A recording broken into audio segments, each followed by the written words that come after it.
Dear learners, 3টি advanced English sentence structure নিয়ে আবারও হাজির হলাম। চলুন ক্লাসটি শুরু করা যাক। First structure. আমার বারণ করা সত্ত্বেও সে কাজটি করলো।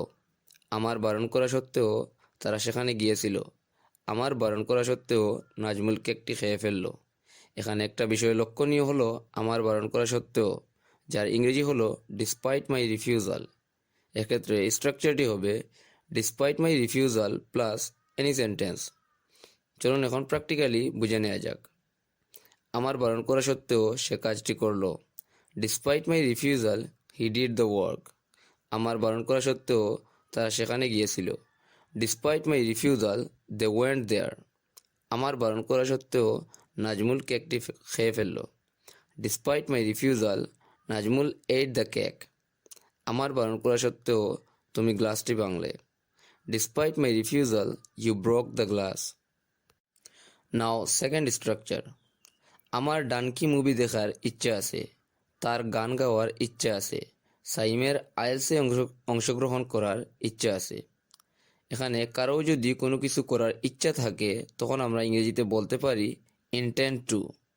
বাক্য তৈরির জন্য এর স্ট্রাকচারটি হবে subject plus intend to plus verb plus extension.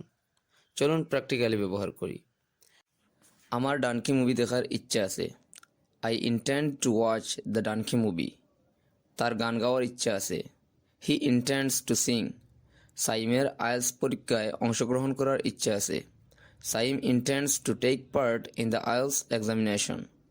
তাদের খেলার ইচ্ছা আছে। They intend to play. এখন চলুন থার্ড স্ট্রাকচার দেখে নেওয়া যাক।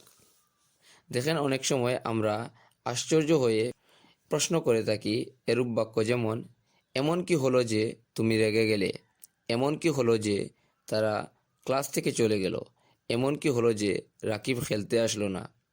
আপনারা দেখতে পারেন একটা বিষয় লক্ষণীয় হলো এমন কি হলো যে, যার ইংরেজি হলো what happened that.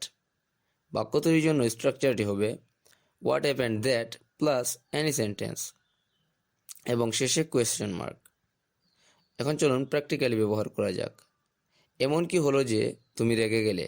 What happened that you got angry. এমন কি হলো যে তারা ক্লাস থেকে চলে গেল? What happened that they left the classroom. এমন কি হলো যে রাকিব খেলতে আসলো না? What happened that Rakib did not come to play.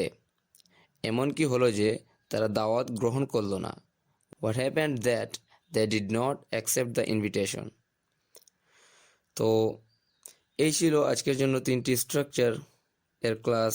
আশা করি আপনারা বুঝতে পেরেছেন। এখন আপনাদের প্র্যাকটিসের জন্য স্ক্রিনে দেওয়া 3টি বাক্য এর ইংরেজি কী হবে তা অবশ্যই আপনারা কমেন্ট করে জানাবেন। See you in the next video. Till then, take care of yourself and stay happy. Thanks for watching the full video.